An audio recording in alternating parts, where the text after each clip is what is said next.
Welcome to From Stitches to Patterns. I'm Heather from Strings and Threads.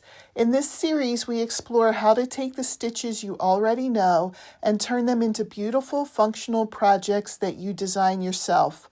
I'll walk you through the thought process behind each piece, the math, the textures, the choices, so you can start thinking like a designer, not just a maker. We're starting simple, but each class we build on the last, helping you understand how stitch structure turns into pattern design. Whether you knit, crochet, or work Tunisian stitches, you'll find something here to inspire you. So grab your yarn, settle in, and let's turn stitches into patterns. Welcome back to From Stitches to Patterns. In this class, we're talking about designing a Tunisian crochet table runner, how to plan your size, choose your yarn, and pick stitches that give you the look and drape you want. I won't be making a full runner today. Instead, I'll show you how to use design planning to make one that fits your own table perfectly. Let's start with the yarn. For a table runner, you want something that's durable, smooth, and not too heavy. A yarn that drapes nicely but still holds its shape. I'm using Knitpal's Cotton to the Core DK. It's a cotton blend yarn that's soft and easy to work with and machine washable, perfect for home decor. DK weight is a great choice here because it makes the fabric a little lighter and airier than worsted weight. That means your runner won't feel too thick or bulky on the table. You can absolutely use other DK cotton yarns too, but cotton blends like this one have the best balance. The cotton keeps the texture crisp and the blend gives just enough flexibility to reduce curling. So once you've chosen your yarn, the next step is to plan your size. Table runners can be any size you want.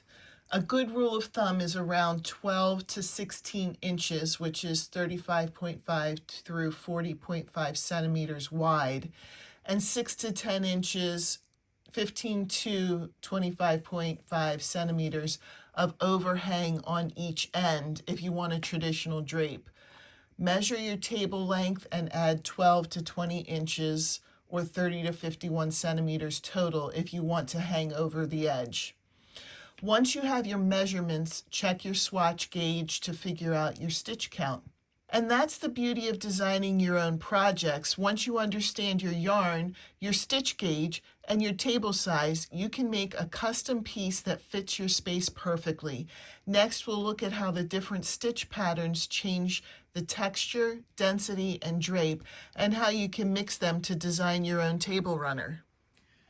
Now that we've talked about size and yarn, let's look at some Tunisian stitches that work beautifully for table runners. I made several swatches to show you how each one looks, feels, and drapes, and how those differences can completely change the personality of your finished piece. This first one is the Tunisian simple stitch.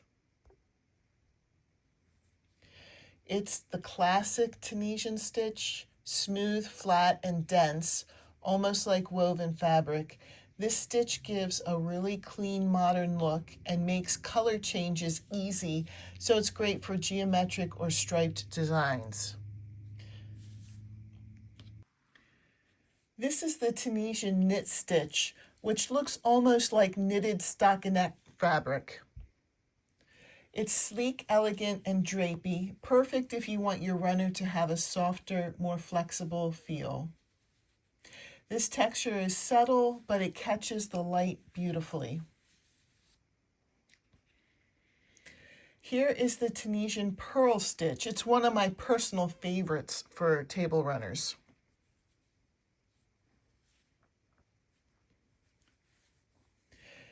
It adds a gentle ribbed texture that almost looks quilted, and it feels rich and tactile without being bulky.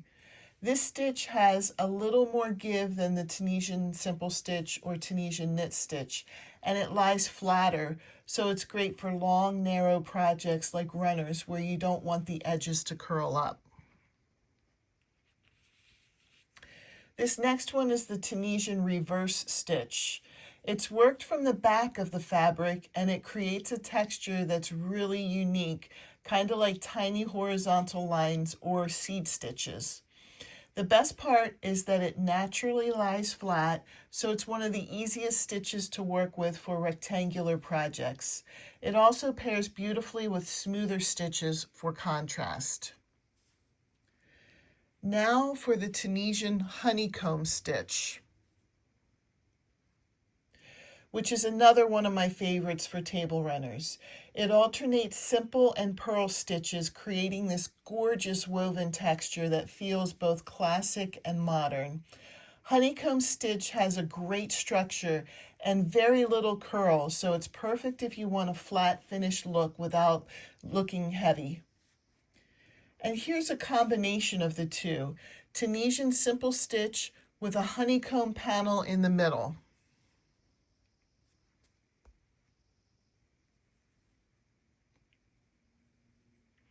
This kind of design is where Tunisian crochet really shines. You can mix textures within one piece to draw the eye to the center or add visual rhythm. For a table runner, you could frame a honeycomb panel between sections of simple stitch or purl stitch. It's an easy way to design something custom without complicated math. If I had to choose my top stitches for a table runner, I'd go with honeycomb stitch,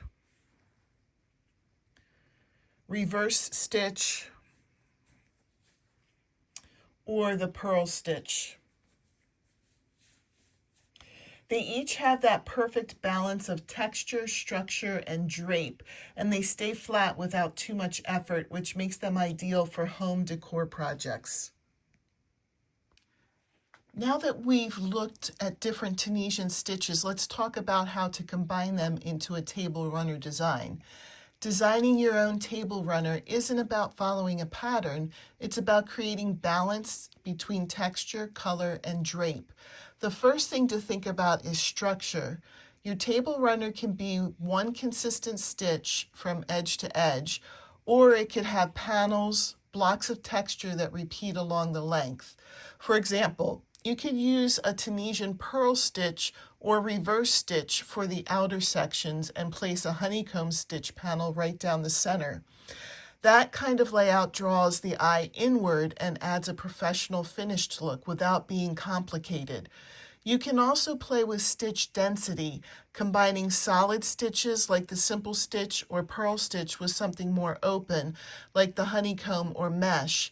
That creates rhythm and movement in the fabric, and it gives your table runner beautiful drape without losing structure.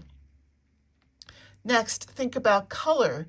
You can go subtle with one tone shade like cream or blush for a soft modern look, or you can use contrasting colors to make your textures stand out. Even a simple stripe of color between sections can define the panels and make the design look intentional.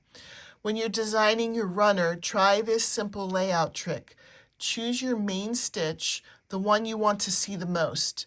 Pick one or two accent stitches for the center or border. And that's it. That's your custom design formula.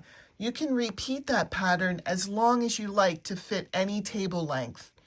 Once you've decided on your stitch layout, make a quick sketch or note your stitch counts based on your gauge. You don't need a full pattern, just a roadmap. And remember, designing is flexible. You can change colors halfway, add a border later, or mix in a new texture if inspiration strikes. That's the joy of designing. You're not just making a project, you're learning how stitches, yarn, and texture work together to create something that's completely your own. Next time on From Stitches to Patterns, we'll build on these ideas and design another project using these same principles. So keep your yarn and hook ready.